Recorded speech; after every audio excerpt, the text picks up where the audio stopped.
Жаштар, кээ бир агайлар өздөрүнө ошол съемкада жүрөт кээ бирлер, бирок телеканал үчүн күйгөн адамдар да бул жерде көпчүлүгүчү.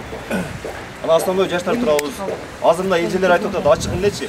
Бул жерде дагы жеке өзүнүн баягы амбициясын ойлоп, ушул жаңы директордон бир аз болсо да коркуп, эртең келип иштеп калсак, биздин тагдыр кандай болот деген түшүнүктөр да болуп атат. Бирок негизги өзүбүздүн коллектив, основной жаштар мына агай турат, да кээ бирлер ушул ЛТР үчүн туруп берип атышат да. Биздин негизги талап ушул жаңы келген жетекчи менен иштешпейбиз, аны кабыл албайбыз, аны тааныбайбыз деген маселе болуп атат. Дагы бир мүмкүнчүлүк, эгерде ушундай бир өкмөттөн эми бул дайындалып калды, биз аны артка кайтарууну суранабыз. Анткени биз ушул азыркы учурда премьер-министр, президенттин милдетин аткаруучу Садыр Жапаровдун өзүнүн айткан сөзү бар. Биз өзүнүн ишин мыкты алып кетип аткан кызматкерлерге тийбейбиз. Өзүнүн тамагында бир гана ушул ишин жылдыра албай аткан, алдыга жылдыра албай аткан гана кызматкерлерди алмаштырабыз депчи. Бирок азыр биз көрүп атабыз, жалпы тегиз алмаштыруу болуп атат, ошол өзүнүн командасын алып келип болуп атат. Биз ушуга каршыбыз. Биздин мурдагы ген директорду кайтарып берсин, же болбосо башка нейтралдуу ушул ЛТРди өнүктүрөм, ЛТР үчүн иштеп берем деген гана бир кызматкерди алып келип коюп берсин. Биздин талап ушул. Жалпы эл үчүн чечилиш керек да. Бирок бир адамдын кызыкчылыгы же кар чөйрөнүн кызыкчылыгы үчүн эмес. Биздин жалпы жамааттын мүдөөсү ошол болуп атат туугандар. Жакшынакай иштеп аткан жетекчи 7-8 ай болду. Аны алып биздин коллективдеги кухня ашканабызды анча өздөштүрбөгөн, бизге белгисиз, биздин ишти көп көйгөйлөр бар билесиздер да. Ошо көйгөйлөрүбүз топтолуп калган, ошону чечүүчү коллективдеги түрдүү тармактагы биздин ишибизди алга кошумча жетекчи болуп, алдыда авангард болуп сүрүп алып кетүүчү жетекчи керек деген талабыбыз бар да. 4 күн 5 күн болуп калды, өкмөттүн өкүлүнө айтылган, иштешпейбиз деген. Бирок жылыш жок да. Жылыш жок, шайын көгөрүп эле олтурат.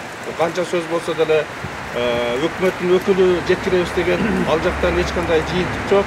Бирок биз өзүбүз ушул жерде арабызда иштеген орун басарларыбыз бар, көп жылдык тажрыйбасы бар, кесиптештерибиз бар. Ошолордон болсо дагы жетекчиликке коюп берсе, иш алга жылат эле да. Биз угушубузга караганда алар айтып атышат, ЛТРди экспериментальный поле кылып атат, иштеп тургулат атат. Оюнчук берип койгоптур деген баланы каласкан сыяктуу эле болуп атат.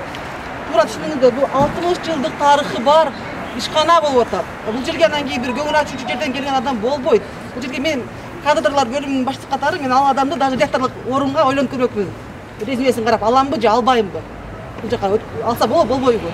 Туура келеби, келбейби деп. Айтып коюучу нерсе, бардык эле коллектив калайт, мыктынын мыктысы бизди башкарсын деп. Себеп деген коллективде өтө оор, ар түрдүү жагдайлар болот. Анан кийин бир эмоциональный аял келип эле, келе жатып элдин баарын жакса иште, жакпаса иштебе деген сый эмес мамилеси. Куугунтуктоо башталды уже элде куугунтуктоо, потому что кадрлар бөлүмүнө запрос кылышыптыр. Данныйларын бергиле тигини мунун деп. Уже башталды куугунтуктоо. Биз ага жол бере албайбыз. Биз ага жол бере албайбыз.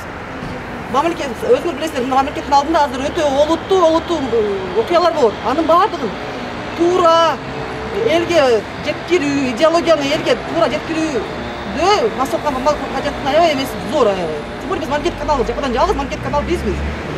Ошонун баарын эске алуу менен бул эмнени түшүнбөй жатам. Эмне үчүн ушунчалык жеңил ойлук менен чечимдер чыгып атат бул жерде. Ушунчалык заслуженный адамдарыбыз бар, башкалар бар. Алар дагы уга турган бир мындай адам керек бул жергечи. Андан кийин тоготпосо, башчыны тоготпогондон башталат мындай иштеги болгон хаостун баардыгы башчыны тоготпогондон башталат. Биз бул адамды эмтен уже эч ким тоготпой жатат. Тем более анан кийин өзүндө алып жүрүшү менен көрсөткөн жок бизге жакшы үлгү көрсөтө алган жери жок. Мына ошон үчүн баардыгы уже реакция берип, анализ берип, баардыгы уже каршы чыгып атат. Буга чейин каршы болгондордун баардыгы уже каршы, тем более.